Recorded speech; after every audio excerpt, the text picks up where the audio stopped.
everyone, thanks for joining us in this EMICS workshop at CHI'21. My name is CHI'21 and I'm a postdoc in the AIT group at ETH Zurich. Today I'm going to talk about our work on eye movements during looking at nothing. And let me first show you one of my favorite examples on the next slide.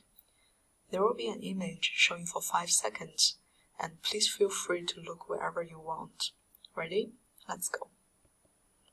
4, 3, 2, 1.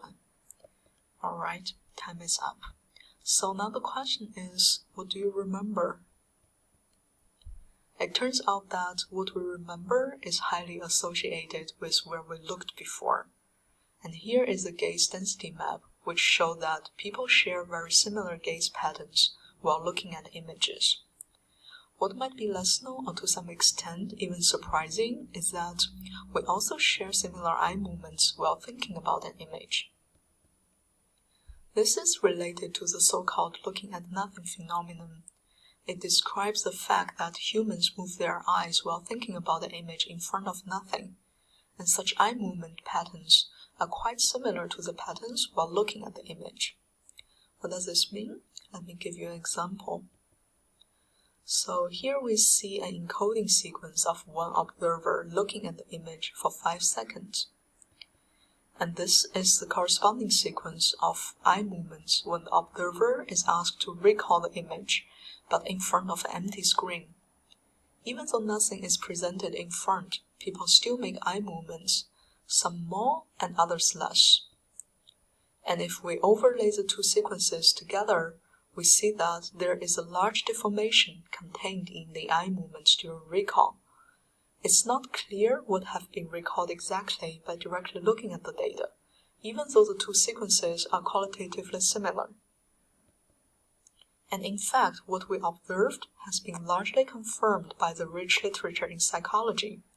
It's known that humans involuntarily move their eyes while recalling an image in front of nothing. And such eye movements play a functional role in memory retrieval and serve as a spatial index of the image content. But they are not a reinstatement of the eye movements while looking at the visual stimuli, and are generally distorted due to lack of reference while looking in front of empty space. A standard experiment paradigm of looking at nothing is like this. So trial starts with a green screen except for a white fixation dot in the center. And then an image is presented for 5 seconds, and the observer is asked to freely explore the content.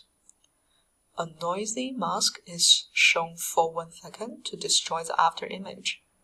And then the screen is set to gray for another 5 seconds, during which the observer is asked to immediately recall the image from memory, but no specific instruction was given with respect to eye movements. In the end, the screen turns back to gray. So following this paradigm, we have conducted an experiment using 100 randomly selected images as stimuli and recorded eye movements from 28 observers. Each of them followed this paradigm, viewed and immediately recalled all 100 images. And we studied this phenomenon from the perspectives of what and how. Namely, what do recall fixations tell us with respect to higher-order cognitive states, and how similar are encoding and recall eye movements? Remember that the recall fixations are largely deformed and contain significant displacements. To find out what has been recalled, we need to first align them to the encoding ones. The errors contained in recall locations could potentially involve both scaling and translation, and there are less recall fixations than encoding fixations. We also noticed that there seemed to be an error propagation effect, that the inaccuracy of each recall fixation accumulates over time. So based on these observations, we proposed an elastic matching algorithm. Assume we have 6 fixations from encoding and 5 recall fixations, and our goal is to deform the red fixations so that they move closer towards the intended green encoding fixations. More precisely, we want to match each fixation during recall to an encoding fixation that concerns the same visual element, assume there is one, of course. And due to the lack of reference during recall, very often there exists a global transformation. However, a global rigid transformation doesn't give the desired matching, as recall fixations often contain local inaccuracies. Vice versa, if we only consider deformation without global transformation, it doesn't seem to work either. So therefore, we use elastic matching, which allows both global rigid transformation and local deformation. The matching is formulated as rigid transformations that vary smoothly over space, and in practice, the computation alternates between finding the closest matching points and compute the local rigid transformations. Once the matching is computed, we can simply use a fixed radius as threshold. That means we go through each encoding fixation and check whether there is a deformed recall fixation nearby. If yes, we consider it as being recalled. In this toy example, 4 out of 6 encoding fixations would be considered as being recalled. So some interesting results show that actually not all fixated content made it into the memory. It's more like once we decipher the information, there's no guarantee that we will store that information. So many of you might be familiar with this gorilla experiment, where the task is to count how many times the players wearing white pass the ball.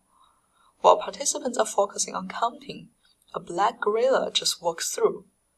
However, not many people notice the passing gorilla, and a recent study replicated this experiment with eye tracking, and turns out some people even fixated on the gorilla but still fail to realize its existence. So interestingly, we noticed something similar in our results. We know that image features like high contrast, sharp edges, or corners often draw attention during encoding, like the white black box in the first example and the red car hidden behind the tree. However, it seems like we tend to not recall them, either because we forgot about them or we simply didn't encode them into the memory, even though we have fixated on them before. So here the encoding maps are equivalent to gaze density maps we talked before, and what we call the remembered maps are the regions that stand out after alignment. Or in other words, these regions are considered as being recalled. The forgotten map is simply the difference between the encoding one and the remembered one. So we know that people also like to read the text and sign in the images, as we also see in these 2 examples. However, this doesn't seem to be the case for recall fixations. Not much of the text or signs seem to be remembered. And another interesting effect is called gaze following in the literature. Due to social interaction, we are used to follow others' gaze directions. Same is true for apparent gaze in images. Like in this example, most of us tend to follow the gaze of the person and look at the ball on the ground, but this effect is much less visible in the remembered map. Now let's get back to our how question, which is asking about the degree of similarity shared between recall and encoding fixations. We studied this question in the context of computational image retrieval and tested whether information contained in eye movements can provide unique descriptors of the corresponding visual images. Assume one observer was thinking about the image of a big tree, and he happened to wear an eye tracker and made some eye movements while thinking about the image. And our system uses eye movements to search the database and tries to find the images that match the gaze pattern. Ideally, the system could return a set of images, and one of them would be a good match. In this project, we provide an initial proof of the concept that the mental image could be retrieved by gaze tracking. We use the same dataset collected before, and each eye movement sequence is represented by a histogram. As an example, an encoding histogram is shown together with a corresponding recall histogram on the right, where the heat spots seem to be a bit off. We first use the Earth mover distance to compare the histograms. Intuitively, it redistributes the recall heat to match the encoding distribution. As you know from the previous project, recall eye movements contain distortion, and the Earth mover's distance, as an optimal transport formulation, allows us to compute the distance between two probability distributions captured by the heat maps. And the moving cost of the distance between those two histograms in some sense tells us how similar these two patterns are. And given a query histogram, we could then compare it against other histograms in the database. Based on the similarity score, shown as a bar on the left, we could rank the images and find the best match. Apart from that, we also used a shallow CNN method and first tested in a classification task. The question we ask is, given an histogram, either from encoding or from recall, can we find the corresponding image?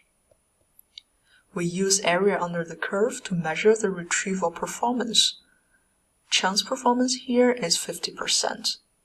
Encoding-based retrieval achieves quite good performance, whose area under the curve value is close to 1, while recall-based retrieval still have some space to catch up.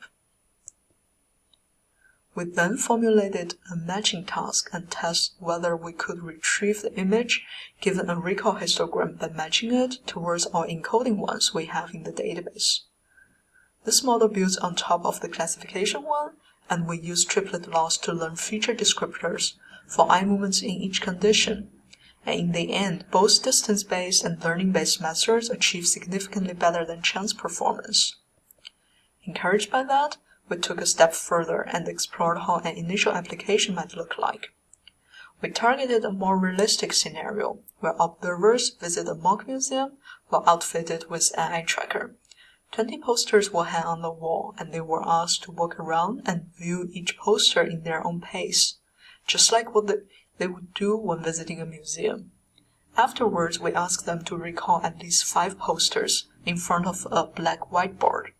5 participants visited our mock museum. We matched their recall patterns against the encoding ones using the distance-based method. Very often, the right poster was found among the top 3 matches, and the achieved median rank of the correct matching is 3, while a pure random guess would give us a median rank of 10. So to conclude, it seems that eye movements during looking at nothing provide a meaningful way to link perception and memory, and potentially review high-level cognitive states. And I hope this talk could spur more discussions at the workshop, and I'm looking forward to that.